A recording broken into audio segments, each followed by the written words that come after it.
So welcome. Now, if you sometimes struggle supporting the diverse needs of all your students, but you are committed to creating an environment that's inclusive for all students that you work with, this interview, I promise you, this is for you. Now, my great friend and colleague, Dr. Robin Maloney, is here, and she's going to provide you with practical tips for creating an inclusive classroom for students whose first language may not be English. Now, if you have second language learners, or you've got students who come from a range of language backgrounds, this is a really important discussion. Plus, what I find really exciting is her tips and her ideas are great for all students. I can't wait to get started.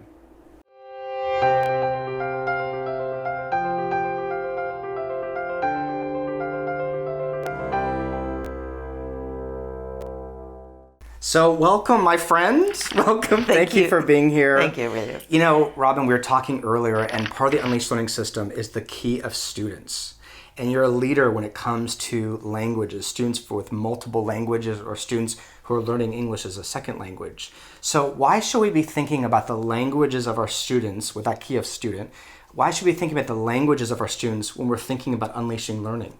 Thanks, William. Yeah, it's a great question. I think the background idea to that is that the important thing to understand is that we all understand the world and have our greatest personal experience of the world in the first instance through our first language.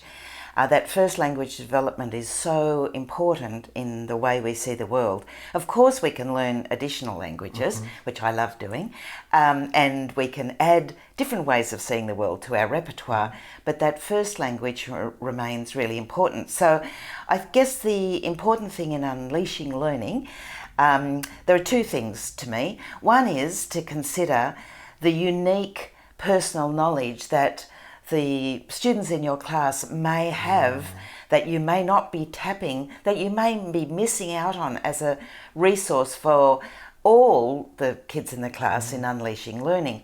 And the second one is that Unleashing Learning has to be a democratic and equitable process that every child can participate in. So we know that language acquisition is really complex and takes time. So the average time that it takes an English language learner to reach the minimum stage expected by the curriculum is 7 years, a long time. And so it's every teacher's job to think of strategies to support that child, whether it's a primary lesson, a science lesson, a history lesson, to access the language and the text types and to scaffold the language they're going to need to unleash learning in your classroom. Love that. You know, the two things that stand out is it's who a person is and how they see the world is through their language. And the other thing that you said, it takes 7 years to really develop the next language. So as an educator, I have to have a bigger vision of how long that might take for the student, probably even more patient and support because it's a big journey for that student. Absolutely. So that's, and I really have to know who my students are, the way you describe that. Really, I just love, that's why I love your work so much. So one of the challenges is we have a diverse group of students in the classroom. So one of the ways that you can recommend that we can create an inclusive space in that classroom or in teaching for all of our students and especially for second language learners, what do you recommend we do? So there are so many, both big and little things. Some of the little things, if you like, that are more easily achievable are to make sure that the texts, the visual resources that you choose to use in your classroom are representative of a big diversity of kids so that kids can see themselves in some of those resources. Another thing is to create moments where together with your class you stop and think. Of course, the teacher needs to plan these beforehand. They're not accidental. Stop and think about the achievements or the contributions of different cultures to science and maths and music and art, so that even in your content you're being inclusive and kids have an opportunity even sometimes to feel that their cultural or background has been included. Another simple one is to encourage your library to have a selection of bilingual books or books in the languages of the children in the school. And even online too. There's a load of online resources now of bilingual books, bilingual resources that teachers can access very easily.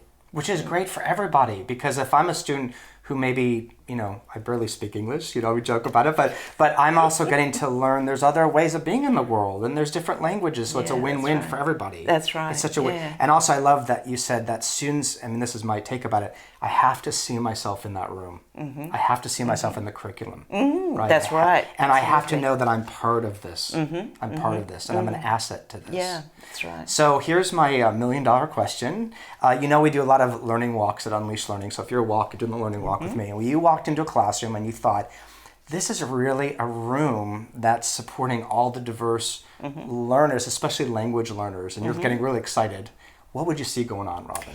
Well, where would you look first? Would you look at the space or the teacher or the kids? Right. Okay, all of it. Okay, so in the space, in that room, I would be seeing posters on the wall of scaffolding language, so language enrichment cheat sheet, if you like, posters. I would be seeing representations of the kids' languages around the room in some form or another. I might be seeing a bilingual resource supporting the content area. I would be certainly seeing display of kids' work so that every child feels included and represented. I might be seeing the kids working in pairs or groups. So we're breaking down the anxiety factor of speaking aloud as a sole individual in class. So it's long established that kids in pairs and groups feel a greater sense of ease about trying out their English and without as much risk, and using the resources of their peers to check their understanding, to participate in this stimulating task that you've created for them. And I think if I looked at the teacher, he or she would be checking the visually what's going on in their class, and focusing down on the individual and how they are negotiating that task with others.